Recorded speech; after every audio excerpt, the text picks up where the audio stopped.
മഴത്തോരു മുമ്പയുടെ വരാൻ പോകുന്ന ഒരു അടിപൊളി എപ്പിസോഡിലേക്കാട്ടോ ഇന്ന് നമ്മൾ പോകുന്നത്. അങ്ങനെ അലീന സ്റ്റാലിൻ ജോസഫിൻ്റെ അരികിലേക്ക് എത്തിയതിന് ശേഷം മനുവിന് വല്ലാത്ത വിഷമമാണ്. അവളെ കാണാൻ കഴിയുന്നില്ല, അവളോട് വിഷമങ്ങൾ പറയാൻ കഴിയുന്നില്ല.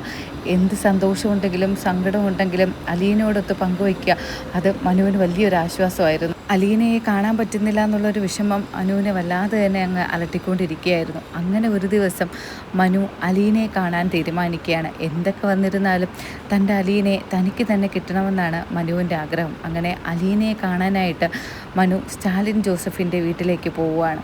അവിടെ ചെന്ന് ആ വീടൊക്കെ കണ്ടു കഴിയുമ്പോൾ തന്നെ മനുവിന് വല്ലാതെ ഒരു മനസ്സിനൊക്കെ വിഷമമുണ്ട്. അലീന ഇനി തന്നെ സ്നേഹിക്കുമോ, അലീനയ്ക്ക് തന്നോടുള്ള സ്നേഹത്തിൽ എന്തെങ്കിലും കുറവ് വരുമോ, അങ്ങനെയൊക്കെ ആലോചിച്ചിട്ട് അവിടെ ചെന്ന് കഴിയുമ്പോൾ സ്റ്റാലിൻ ജോസഫ് അവിടെ ഉണ്ട്. മനുവിനെ കാണുമ്പോൾ തന്നെ അയാൾക്ക് മനസ്സിലാവുന്നുണ്ട് ഇത് മനു തന്നെയാണ്. അലീന പറഞ്ഞ കാര്യങ്ങളൊക്കെ വെച്ച് നോക്കുമ്പോൾ ഇത് മനു തന്നെ ആകാനാണ് സാധ്യത. അപ്പോൾ സ്റ്റാലിൻ ജോസഫിനെ കാണുന്ന സമയത്ത് മനു ചോദിക്കുകയാണ്, അങ്കിൾ സുഖമായിരിക്കുന്നോ എന്ന് ചോദിക്കുമ്പോൾ സ്റ്റാലിൻ ജോസഫ് പറയുന്നുണ്ട്, ആ സുഖമായിരിക്കുന്നു. എന്നെ മനസ്സിലായോ അങ്കിളിന്? ആ മനസ്സിലായി. മനു അല്ലേ? ആ അങ്കിളിന് എങ്ങനെ എന്നെ മനസ്സിലായി? ആ അലീന ഇവിടെ പറയാറുണ്ട് നിങ്ങളെപ്പറ്റി. അപ്പോൾ എനിക്ക് ആ ഒരു രൂപസാദൃശ്യമൊക്കെ കണ്ടപ്പോൾ മനു ആണെന്ന് തോന്നി. ആ സമയത്ത് അലീന വീട്ടിൽ നിന്നും പുറത്തേക്ക് ഇറങ്ങി വരുന്നുണ്ടായിരുന്നു. മനുവിനെ കാണുമ്പോൾ അലീനയ്ക്ക് വല്ലാതെ സന്തോഷമാവുന്നുണ്ട്. അത് സ്റ്റാലിൻ ജോസഫ് ശ്രദ്ധിക്കുന്നുമുണ്ട്. പപ്പ ഇതാരാണെന്ന് മനസ്സിലായോ? അപ്പോൾ സ്റ്റാലിൻ പറയുന്നുണ്ട്, ആ മനസ്സിലായി, മനുവല്ലേ? ആ പപ്പയ്ക്കപ്പോൾ മനുവേട്ടന് മനസ്സിലായല്ലേ?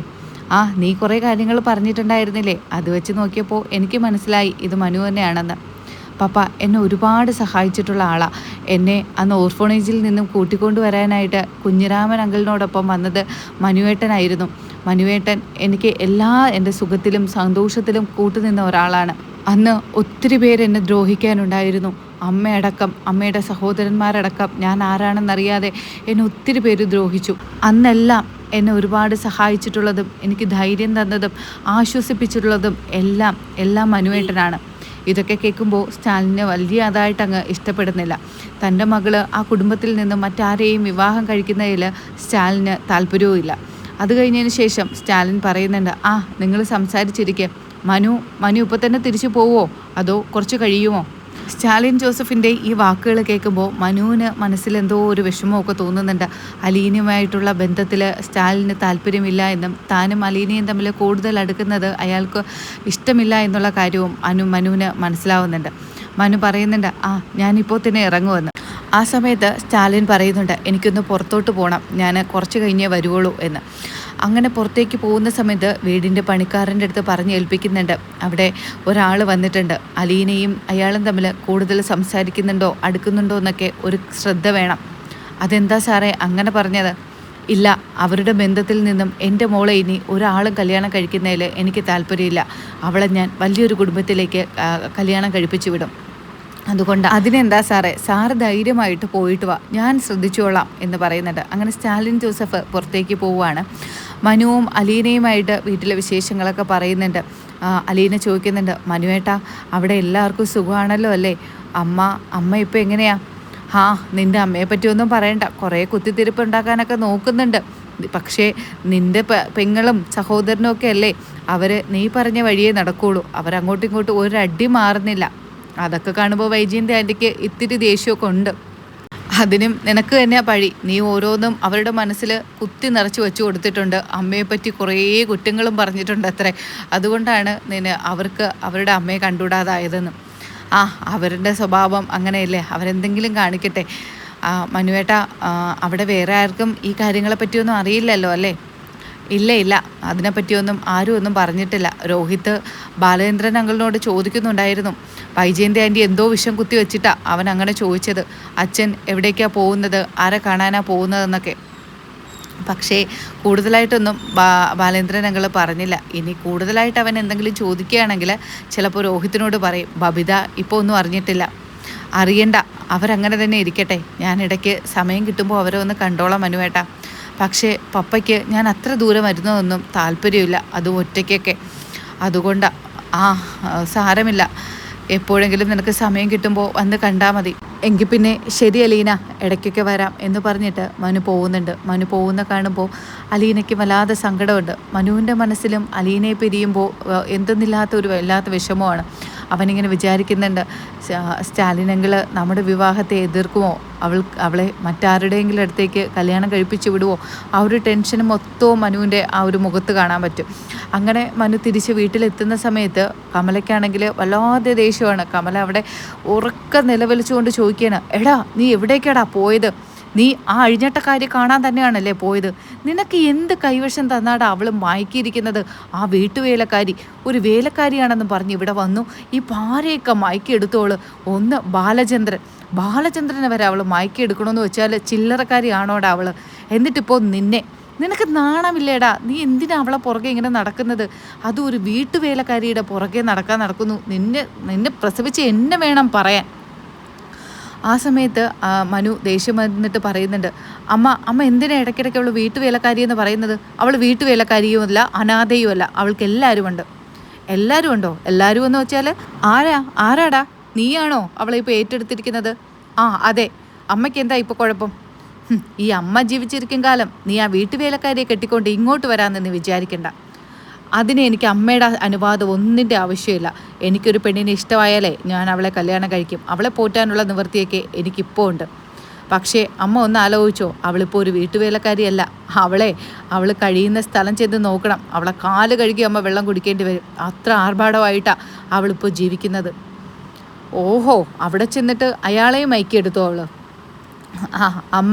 അമ്മ കാര്യങ്ങളൊക്കെ അറിയാൻ കിടക്കുന്നതേ ഉള്ളൂ എന്നൊക്കെ പറയുകയാണ്. അപ്പോൾ കമലയ്ക്ക് എന്തോ ഇങ്ങനെ സംശയങ്ങളൊക്കെ ഉണ്ട്. ഇതെന്താ ഇങ്ങനെയൊക്കെ സംസാരിക്കുന്നതെന്ന് ആലോചിച്ചിട്ട് ആ ഒരു ദേഷ്യത്തോടു കൂടി തന്നെ സൗദാമിനി അമ്മയെ കാണാനായിട്ട് കമല പോവുകയാണ്. അപ്പോൾ സൗദാമിനി അമ്മ ചോദിക്കുന്നുണ്ട്, എന്താ കമലേ, നിൻ്റെ മുഖത്തൊക്കെ എന്തോ കടന്നൽ കുത്തി പോലെ ഇരിക്കുന്നുണ്ടല്ലോ, എന്തു പറ്റി? എന്തു പറ്റാനാ? ഒരു വീട്ടുവേലക്കാരിയെ നിങ്ങളുടെ ഭർത്താവ് ഇങ്ങോട്ട് കൂട്ടിക്കൊണ്ട് വന്നു. എന്നിട്ടിപ്പോൾ ബാലചന്ദ്രനെയുമാക്കി എൻ്റെ മകനെ അവൾ മയക്കിയെടുത്തു. നിൻ്റെ മകനെ അവൾ മയക്കിയെടുത്തോ അതോ നിൻ്റെ മകൻ അവളെ മയക്കിയെടുത്താണോ? എന്താടി? എൻ്റെ മകനെ അവൾ കയ്യും കലവശം കാണിച്ച് മയക്കിയെടുത്തതാ. അതുപോലെയല്ലേ ആ ബാലചന്ദ്രനെ ആ വൈജയന്തി കിടന്ന് അനുഭവിക്കുന്നത് കണ്ടില്ലേ? എൻ്റെ മകൻ അവളെ കല്യാണം കഴിച്ചുകൊണ്ട് ഈ വീട്ടിൽ വരാൻ ഞാൻ സമ്മതിക്കില്ല. അതും ഒരു വീട്ടുവേലക്കാരി, ഒരു അനാഥ, ഏതോ ഒരുത്തി പിഴച്ച് പ്രസവിച്ചവള്. ഇവളെയൊക്കെ എന്തിനാണോ ആവോ നിങ്ങളുടെ ഭർത്താവ് ഈ വീട്ടിലേക്ക് കൂട്ടിക്കൊണ്ടു വന്നത്? അപ്പോൾ ഇത് കേൾക്കുമ്പോൾ സൗദാമിനി അമ്മയ്ക്ക് ദേഷ്യം വരുന്നുണ്ട്. സൗദാമിനി അമ്മ പറയുന്നുണ്ട്, എടി നിന്റെ സംസാരം നിർത്തിക്കോ. ആവശ്യമില്ലാതെ അയാളെപ്പറ്റി പറഞ്ഞാലുണ്ടല്ലോ, അയാൾ മരിച്ചുപോയി. എന്നിട്ട് ഇനി അയാളെപ്പറ്റി പറയാൻ നടക്കുന്നു. ഞാനൊന്നും പറയുന്നില്ലായേ എന്ന് പറയുന്നുണ്ട്. അങ്ങനെ റൂമിൻ്റെ വെളിയിലേക്ക് ഇറങ്ങിയിട്ട് അപ്പോൾ ആ സമയത്ത് ബാലചന്ദ്രൻ അവിടെ വരികയാണ്. ബാലചന്ദ്രനോടൊപ്പം തന്നെ കമല ചോദിക്കുന്നുണ്ട്, എൻ്റെ ബാലചന്ദ്ര, നിങ്ങൾ എന്തിനാ ആ പെണ്ണിനെ ഇങ്ങനെ ചുമന്നുകൊണ്ട് നടക്കുന്നത്? എനിക്കറിയാമേ, ഞാൻ ചോദിക്കുക. ആ മനുവിനാണെങ്കിൽ അവളെന്ന് പറഞ്ഞാൽ ജീവനാ. അവളെ എങ്ങാനും ഈ വീട്ടിൽ കെട്ടിക്കൊണ്ട് വന്ന പിന്നെ ഈ കമല ഈ വീട്ടിലുണ്ടാവില്ല. അപ്പോൾ ബാലചന്ദ്രൻ പറയുന്നുണ്ട്, മനു അവളെ കല്യാണം കഴിക്കുന്നെങ്കിൽ കല്യാണം കഴിച്ചോട്ടേന്നേ, അവൻ്റെ മുറപ്പെണ്ണല്ലേ. അവൻ്റെ മുറപ്പെണ്ണോ? ഏത് വകയിലാണ് ബാലചന്ദ്ര ആ വീട്ടുവേലക്കാരി അവൻ്റെ മുറപ്പെണ്ണാവുന്നത്? ബബിത അവൻ്റെ മുറപ്പെണ്ണല്ലേ? കൃഷ്ണമോളും മുറപ്പെണ്ണല്ലേ? അപ്പോൾ പിന്നെ അവളും മുറപ്പെണ്ണല്ലേ? അതെങ്ങനെയാ അപ്പോൾ പിന്നെ അവൾ മുറപ്പെണ്ണാവുന്നത്? അവളൊരു വീട്ടുവേലക്കാരി, നിൻ്റെ വീട്ടിൽ ജോലിക്ക് വന്നവൾ. നിൻ്റെ മകളെന്നും പറഞ്ഞ് നീ കൊണ്ടു നടക്കുന്നു. അതിന് നിൻ്റെ മകളാണോ അതോ അല്ലയോ, ഇനി വേറെ ആരെങ്കിലും ആണോ എന്ന് ഇനി ആർക്കറിയാം? നിൻ്റെ മകളായാൽ പോലും എൻ്റെ മകൻ്റെ മുറപ്പെണ്ണെങ്ങനെയാവും? അത് ശരിയാവില്ലല്ലോ. നീ എന്താ ബാലചന്ദ്ര ഇങ്ങനെ ഒന്നും അറിവിടാത്ത പോലെ വിളിച്ചു പറയുന്നത്?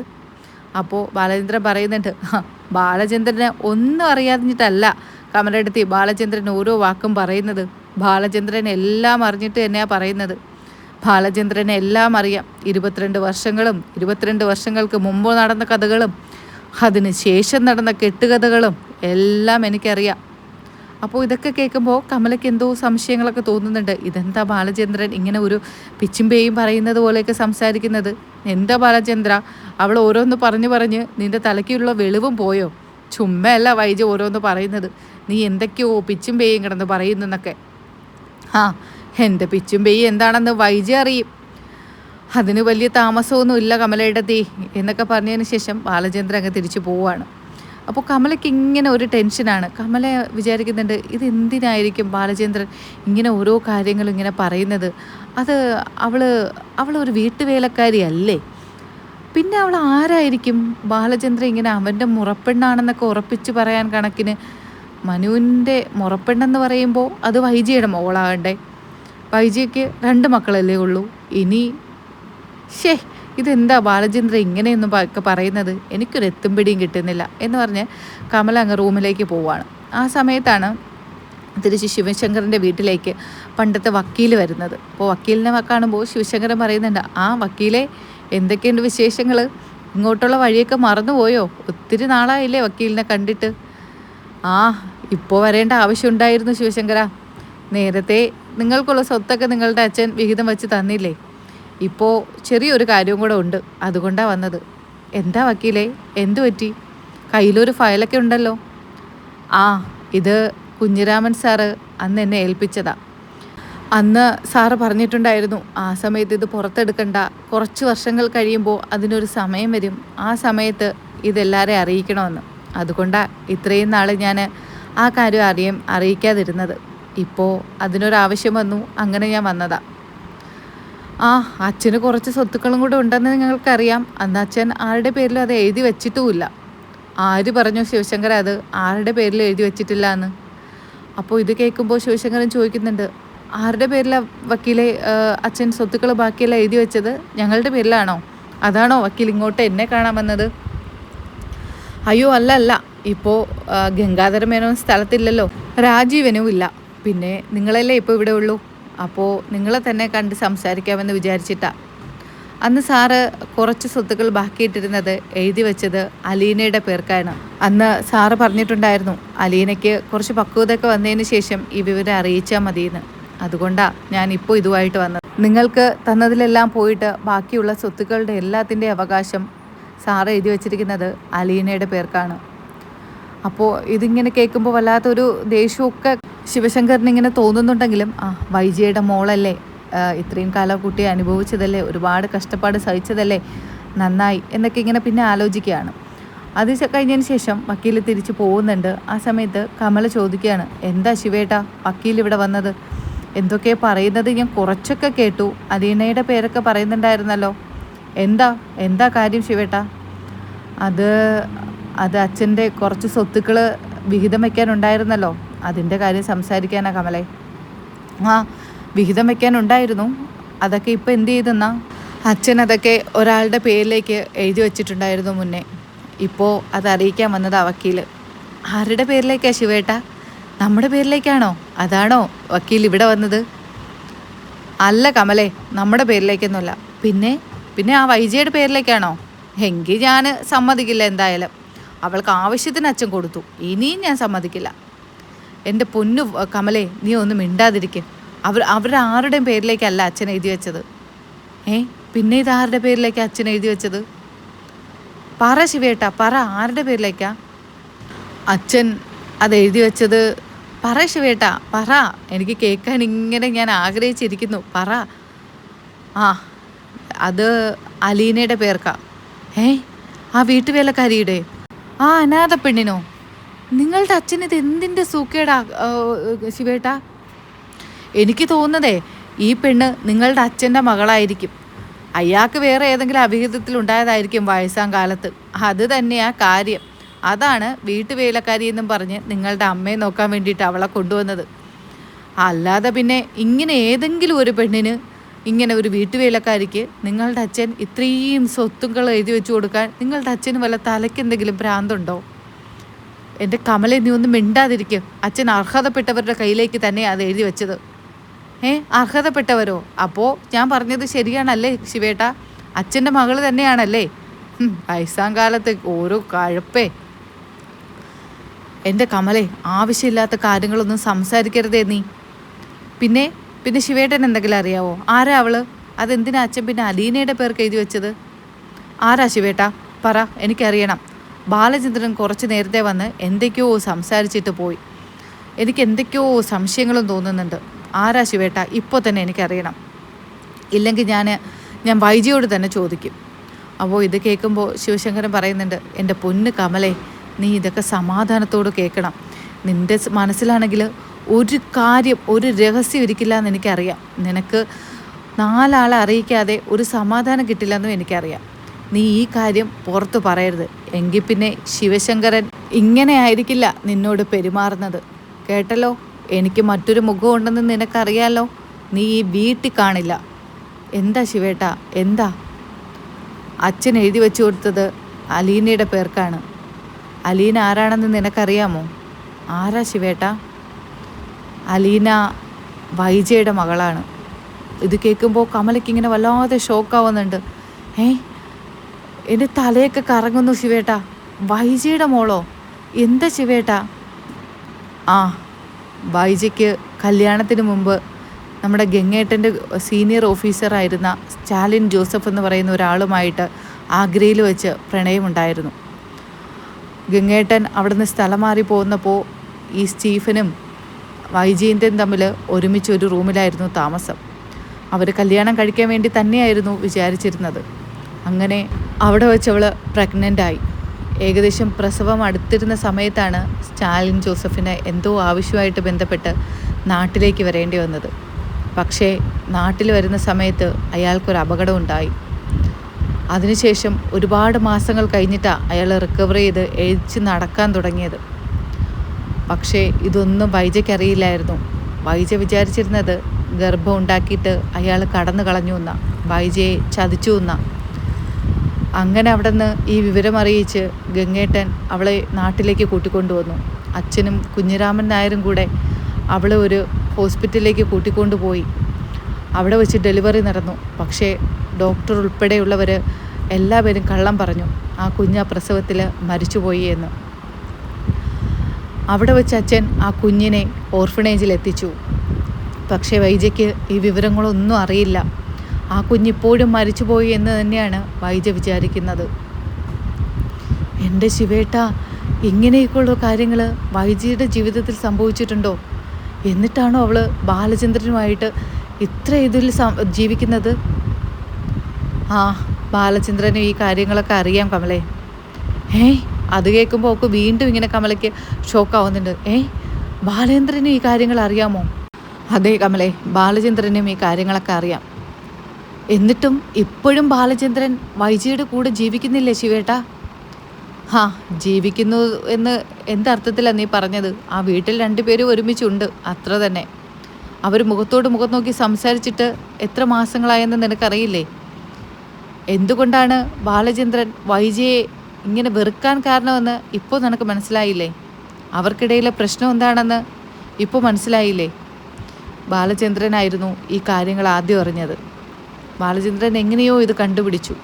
അതിനുശേഷമാണ് ഞങ്ങളൊക്കെ ഈ കാര്യങ്ങൾ അറിഞ്ഞത്. അങ്ങനെയാണ് അലീനയെ പിന്നെ ഞങ്ങൾ സ്വന്തം പെങ്ങളുടെ മോളല്ലേ, അവളെ പിന്നെ ഞങ്ങൾ പിന്നെ സ്വന്തം മകളെ പോലെ സ്നേഹിച്ചത്. അന്ന് ഞാൻ അവളെ കൊല്ലാൻ വേണ്ടിയിട്ട് ഏർപ്പാടാക്കിയതല്ലേ. പക്ഷേ അന്നായിരുന്നു ബാലചന്ദ്രൻ എന്നോട് ഈ കാര്യങ്ങൾ പറഞ്ഞത്. അതിനുശേഷം ഞാൻ അവളെ കാല് പിടിച്ച് മാപ്പ് പറഞ്ഞതാ. എന്നാലും എൻ്റെ ശിവേട്ടാ, എനിക്കിതൊക്കെ കേട്ടിട്ട് തല കറങ്ങുന്നു. പക്ഷേ ഈ പറഞ്ഞ കാര്യങ്ങൾ ഒരു കാരണവശാലും ഒരു ഈച്ച പോലും അറിയരുത്. ഇപ്പോൾ നീ ഒന്ന് ആലോചിച്ച് നോക്ക്, ഇത്രയും സ്വത്തുക്കൾ അലീനയുടെ പേർക്കായി. അപ്പോൾ ഇനി മനു അവളെ കല്യാണം കഴിക്കുന്നതിൽ എന്താടി കുഴപ്പം? ആ സ്വത്തുക്കളെല്ലാം നമ്മുടെ പേർക്ക് വന്ന് ചേരൂലേ? അപ്പോൾ കമല ഇങ്ങനെ ഒന്നും മിണ്ടാതെ നിൽക്കുന്നുണ്ട്. എൻ്റെ ശിവേട്ട, എനിക്കൊന്നും അറിയില്ല എന്ന് അവളിങ്ങനെ പുറത്തേക്ക് പോവുകയാണ്. അവിടെ ചെന്നതിന് ശേഷം മനുവിനെ കാണുന്നുണ്ട്. മനുവിനോട് ഇങ്ങനെ കമലയുടെ സംസാരമൊക്കെ കേൾക്കുമ്പോൾ മനു ഇങ്ങനെ പെട്ടെന്നിങ്ങനെ എന്തോ അമ്മയ്ക്ക് മാറ്റം വന്നതുപോലെ ഇങ്ങനെ തിരിഞ്ഞു നോക്കുകയാണ്. എന്താ അമ്മേ, അമ്മയുടെ സംസാരത്തിലൊക്കെ എന്തോ ചെറിയ മാറ്റം ഉണ്ടല്ലോ. എന്തോ എൻ്റെ അമ്മ മാറിപ്പോയോ? ഇതെന്ത് പറ്റി എൻ്റെ അമ്മയ്ക്ക്? അല്ലടാ, ഒന്നുമില്ല മോനെ. അമ്മയ്ക്ക് ഇത്രയും നാളും എന്തോ നീ അലീനയെ കല്യാണം കഴിക്കുന്നതിൽ എന്തോ ഒരു വെറുപ്പായിരുന്നു. ഇപ്പോൾ അമ്മ മനസ്സ് തുറന്ന് പറയാടാ, അമ്മയ്ക്ക് അങ്ങനെ യാതൊരു പ്രശ്നവുമില്ല. നിനക്ക് മനസ്സിൽ ഇഷ്ടപ്പെട്ട ആരെയാണോ അവരെ നീ കല്യാണം കഴിച്ചോ. എന്താ അമ്മേ ഇപ്പോൾ ഒരു മാറ്റം? ആ ഒരു വിൽപ്പത്രം കണ്ടതിന് ശേഷമാണല്ലോ എൻ്റെ അമ്മയ്ക്ക് ഇത്രയും മാറ്റം വന്നത്, ഇങ്ങനെയൊക്കെ സംസാരിക്കാൻ തുടങ്ങിയത്. അലീനയെ ഈ വീട്ടിലേക്ക് കാല് പോലും എടുത്തു വയ്ക്കാൻ സമ്മതിക്കില്ല എന്ന് പറഞ്ഞ അമ്മ ഇപ്പോൾ പറയുന്നു അവളെ കല്യാണം കഴിക്കാൻ. സ്വത്തുക്കളെല്ലാം ഇവിടെ വരുമെന്ന് അറിഞ്ഞിട്ടാണല്ലേ അമ്മ ഇങ്ങനെ ഒരു അടവെടുത്തത്. എൻ്റെ അമ്മേ, ഒരു അപാര ബുദ്ധി തന്നെ. അല്ല മനു, ഞാനിങ്ങനെ പല കാര്യങ്ങളും ചിന്തിച്ചു. ഹാ, അവൾ അനാഥയായാൽ എന്താടാ, നല്ല കുട്ടിയല്ലേ, നീ അവളെ കല്യാണം കഴിച്ചോ. അമ്മേ, ഇത് സ്വപ്നമാണോ? എന്നെ ഒന്ന് നുള്ളിക്കേ അമ്മേ. ഒന്ന് പോടാ എണീറ്റ്. ഇല്ലമ്മേ, എനിക്ക് മനസ്സിലാവുന്നില്ല. എൻ്റെ അമ്മ കുറച്ച് നേരത്തെ ചാടി തുള്ളി പോയ ആൾ ഇപ്പോൾ തിരിച്ചു വന്ന് പറയുന്നു അലീനയെ കല്യാണം കഴിച്ചോളാൻ. ഞാനിതിലേതാ വിശ്വസിക്കേണ്ടത്? എനിക്കറിയില്ല. അച്ഛൻ കാര്യങ്ങളെല്ലാം എന്നോട് പറഞ്ഞു. അലീന വൈജയുടെ മോളാണല്ലേ? അമ്മേ, അമ്മ ഇതറിഞ്ഞോ? എൻ്റെ ദൈവമേ, ഇനി ഈ നാട് മൊത്തം കൊട്ടി ആഘോഷിക്കുമല്ലോ. ഇനി മൊത്തം അറിഞ്ഞത് തന്നെ. ഇല്ല മോനെ, അമ്മ ആരോടും പറയില്ല. അച്ഛൻ എന്നോട് പറഞ്ഞിരുന്നു. എന്നെ വിശ്വസിക്കാം, ഞാൻ ആരോടും പറയില്ല. ബാലചന്ദ്രനും ഈ കാര്യങ്ങളൊക്കെ അറിയായിരുന്നല്ലേടാ? ബാലചന്ദ്രൻ എന്നാലും ഇതൊക്കെ എങ്ങനെ സഹിക്കുന്നടാ? അതാ ബാലചന്ദ്രൻ അങ്കിളുടെ മനസ്സിൻ്റെ വലിപ്പം. അലീന സ്വന്തം ഭാര്യയിൽ മറ്റൊരു പുരുഷനിലുണ്ടായ മോളാണെന്നറിഞ്ഞിട്ടും അവളെ സ്വന്തം മോളെ പോലെ സ്നേഹിക്കുന്നില്ലേ അമ്മേ? പക്ഷേ വൈജയന്തി ആൻറ്റി അങ്കിളിനെ ചതിച്ചതിൽ അങ്കിളിന് ഒരുപാട് ദേഷ്യവും വിഷമവും ഒക്കെ ഉണ്ട്. അതിൻ്റെ പ്രതികാരമാണ് ഇങ്ങനെ അങ്ങനെ അങ്കിൾ ഓരോന്ന് ചെയ്യുന്നത്. അത് വൈജയന്തി ആൻറ്റി അർഹിക്കുന്നത് തന്നെയാമേ. എന്നാലും എൻ്റെ മനു, ഇതൊന്നും എനിക്ക് വിശ്വസിക്കാൻ പറ്റുന്നില്ലടാ. അമ്മ ഇനി ദയവ് ചെയ്ത് ആരോടും പറയരുതേ. വൈജയന്തി ആൻറ്റി ഇതൊക്കെ അറിഞ്ഞാൽ എന്തായിരിക്കും അവസ്ഥ എന്ന് അമ്മയ്ക്കറിയാമോ? ആൻറ്റി വിചാരിച്ചിരിക്കുന്നത് ആ ഒരു കുഞ്ഞ് ജീവിച്ചിരിപ്പില്ല എന്നാ. പാവം ആൻറ്റി, ആരെയും ചതിക്കണമെന്ന് വിചാരിച്ചിട്ടല്ല. ആ കുഞ്ഞ് ജീവനോടെ ഉണ്ടായിരുന്നെങ്കിൽ ആൻറ്റി മറ്റൊരു വിവാഹം പോലും കഴിക്കില്ലായിരുന്നു. ആൻറ്റി അന്ന് അത്രയും കരഞ്ഞു പറഞ്ഞത്രേ, ഞാൻ ആ കുഞ്ഞുമായിട്ട് എവിടെയെങ്കിലും പോയി ജീവിച്ചോളാന്ന്. പക്ഷേ അപ്പൂപ്പൻ്റെ അന്നത്തെ അഭിമാനം അതിനൊന്നും കൂട്ടുനിന്നില്ല അമ്മേ. അങ്ങനെയാ അലീനയെ ആ ഓർബിഡേഞ്ചിൽ എത്തിച്ചത്. എങ്കിലും അപ്പൂപ്പൻ അവസാനം കുറച്ച് നല്ല കാര്യങ്ങളൊക്കെ ചെയ്തു. അലീനയെ സ്വന്തം അമ്മയുടെ അരികിലേക്ക് തന്നെ എത്തിച്ചു. ഇത്രയും സ്വത്തുക്കൾ അലീനയുടെ പേർക്ക് എഴുതി വെച്ചു. അലീനയ്ക്ക് ഇനി ഈ സ്വത്തിൻ്റെ ഒന്നും ആവശ്യം വരില്ലമ്മേ. അവളുടെ പപ്പയുണ്ടല്ലോ, ഭയങ്കര പണക്കാരനാ. അവിടെ കിടക്കുന്ന സ്വത്തുക്കളെല്ലാം അലീനയ്ക്കുള്ളതാ. ഇനി എൻ്റെ പേടി, അലീനയുടെ പപ്പ ഞങ്ങളുടെ ബന്ധത്തെ അനുകൂലിക്കില്ലെന്നാണ് എനിക്ക് തോന്നുന്നത്. അങ്ങേരുടെ ആ മട്ടും ഭാവമൊക്കെ കണ്ടപ്പോൾ എനിക്കങ്ങനെ തോന്നി. ഇനി മറ്റെവിടെയെങ്കിലും വലിയൊരു പണക്കാരനെ കൊണ്ട് അവളെ കല്യാണം കഴിപ്പിക്കുമെന്നാണ് എൻ്റെ പേടി. ഒന്ന് മിണ്ടാണ്ടിരിക്കടാ. നീ വിളിച്ചാൽ അവൾ വരുമെങ്കിൽ നമുക്കിങ്ങ് കൊണ്ടുപോരാന്നേ. അമ്മ ആരുടെ കാര്യമാണ് ഈ പറയുന്നത്? അലീനയുടെ കാര്യമോ? അവളെ അമ്മയ്ക്ക് അറിയാത്തത് കൊണ്ടാണ്. അങ്ങനെ ആരുടെ മനസ്സ് വിഷമിപ്പിച്ചിട്ടും അവളങ്ങനെ അവളുടെ സ്വന്തം ഇഷ്ടപ്രകാരം സ്വന്തം ഇഷ്ടത്തിന് വേണ്ടിയിട്ട് അവളൊന്നും ചെയ്യില്ലമ്മേ. അത് അമ്മയ്ക്ക് അവളെ അറിയാത്തത് കൊണ്ടാണ്. അവൾ എല്ലാവരുടെയും നന്മയ്ക്ക് വേണ്ടിയിട്ട് ഓരോ കാര്യങ്ങൾ ചെയ്യുള്ളൂ. ഇതിപ്പോൾ ബാലചന്ദ്രൻ അങ്കിളിന് നമ്മുടെ ബന്ധത്തെ ഇഷ്ടമാണ്. പക്ഷേ അവളുടെ ആ പപ്പയ്ക്ക് ഇഷ്ടമല്ലെങ്കിൽ രണ്ടുപേരെ അവൾക്ക് എതിർക്കാൻ കഴിയില്ല. അവൾ ചിലപ്പോൾ ഇനി അത് വേണ്ടാന്ന് വയ്ക്കും, ഒരു വിവാഹമേ വേണ്ടാന്ന് വയ്ക്കും. അതൊക്കെ എൻ്റെ പേടി. മോൻ പേടിക്കാതിരിക്കുക, നമുക്ക് എന്തെങ്കിലും വഴിയുണ്ടാക്കാം.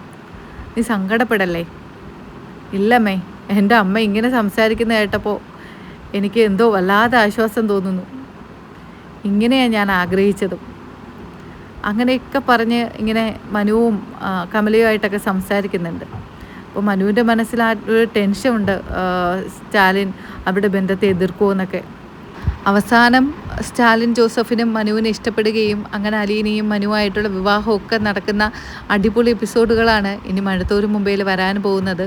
അപ്പോൾ ഈ ഒരു എപ്പിസോഡ് നിങ്ങൾക്ക് ഇഷ്ടമായി എങ്കിൽ ചാനൽ സബ്സ്ക്രൈബ് ചെയ്യാനും ഈ ഒരു എപ്പിസോഡ് ലൈക്ക് ചെയ്യാനും മറക്കരുത്. ഇനി മഴത്തോരു മുംബൈയുടെ പുതുപുത്തൻ വിശേഷങ്ങളുമായി ഉടനെ കാണും വരയ്ക്കും. ബൈ.